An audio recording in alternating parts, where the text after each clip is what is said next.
Friends, we are at a very important point in our history. More than half of the world's citizens already live in urban areas.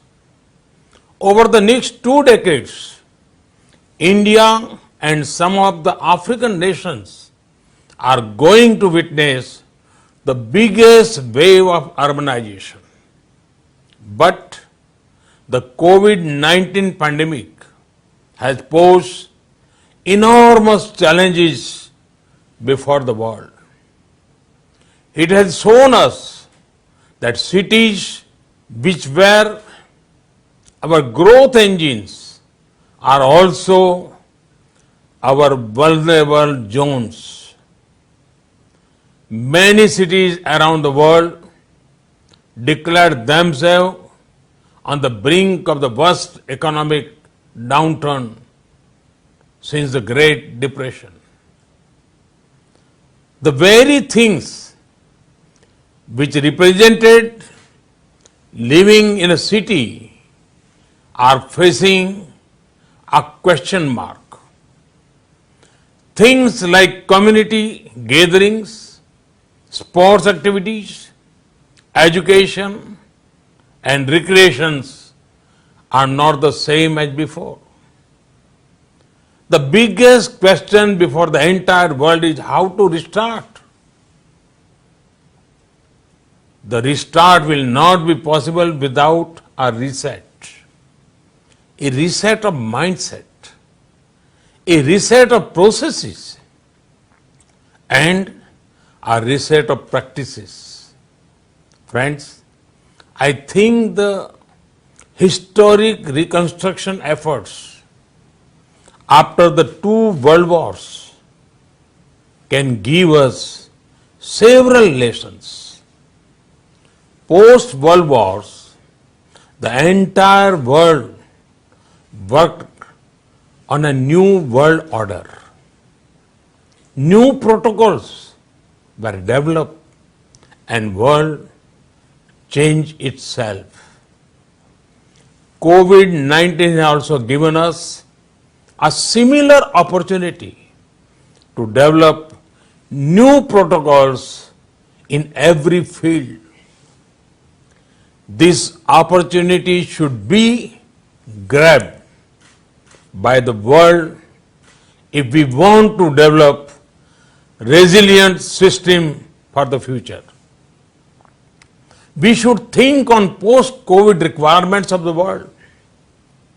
A good starting point would be the rejuvenation of our urban centers.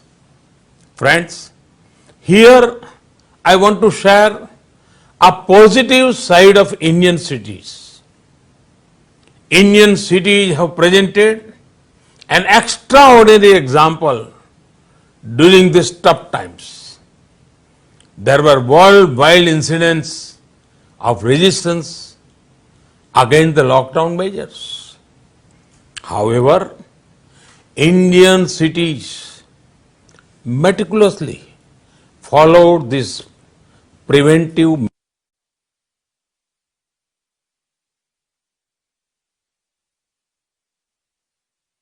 our cities was not concrete but the community. The pandemic has re-emphasized that our biggest resources as societies and as businesses is our people. The post-COVID world has to be built by nurturing this key and fundamental resource. Cities are vibrant engines of growth. They hold the power to drive this much needed change. People often migrate cities because cities give them work. But isn't it time that we also make cities work for the people? COVID-19 has given a chance to accelerate our process of making cities more livable for people. This includes better housing facilities, better work environment, shorter and efficient travel. During the lockdown, many cities saw cleaner lakes and rivers, as well as cleaner air. So many of us saw the chirping of birds we never noticed before. Can we not build sustainable cities where these features are the norm and not the exception? It has been our endeavor in India to build urban centers which have the amenities of a city but the spirit of village. Friends, during the pandemic, technology has also helped us maintain continuity in our work. Thanks to a simple tool like video conferencing, I can wrap up many more meetings. This has also helped me bridge the distance and talk to all of you. But this also poses an interesting question for a post-COVID world. Will we continue with the learning of the COVID times, like video conferencing?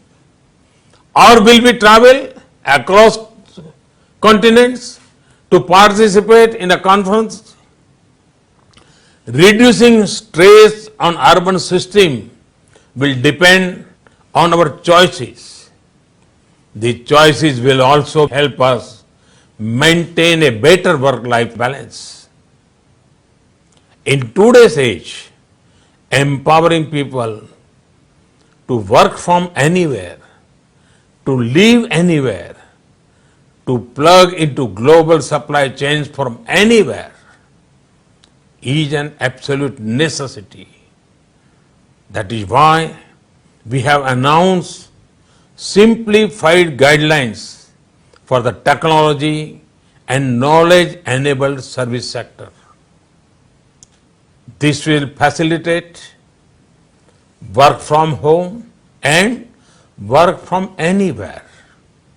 Friends, our cities cannot prosper without availability of affordable housing.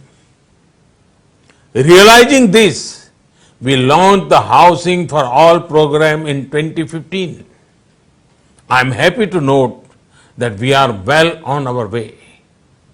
We will deliver more than 1 crore or 10 million houses to aspiring families in urban areas before the targeted deadline of 2022. Looking at the conditions created by the pandemic, we also introduced an affordable rental housing initiative. We created the Real Estate Regulation Act. This has transformed the dynamics of the real estate sector. Also, this has made it more customer-oriented and transparent. Friend, sustainable mobility is key to creating resilient cities. The work on metro rail is going on in 27 cities. We are on track to deliver close to 1,000 kilometers of metro rail system in the country by 2022. Our Make in India push had led to development of tremendous indigenous capacity for production of transportation systems. It is going to help us push our sustainable transport goals in a big way. Friends, technology is an important enabler in the journey of a smart, prosperous and resilient city. Technology helps manage a city efficiently and build connected communities, we are looking at a future where a major chunk of education, healthcare, shopping, food experiences may happen online. Our cities need to be ready for the convergence of the physical and digital worlds.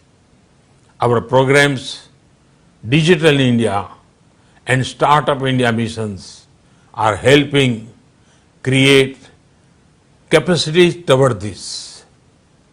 We have selected 100 smart cities through two-stage processes. It was a nationwide competition upholding the philosophy of cooperative and competitive federalism.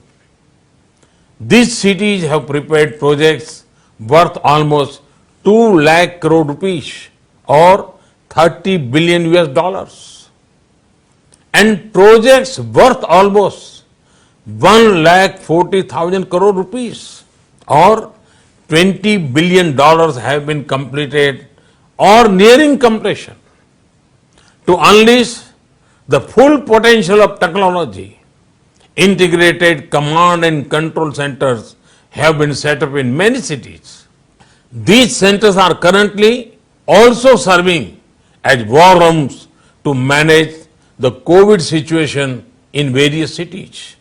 Lastly, I would like to remind one thing to all of you. If you are looking to invest in urbanization, India has exciting opportunities for you.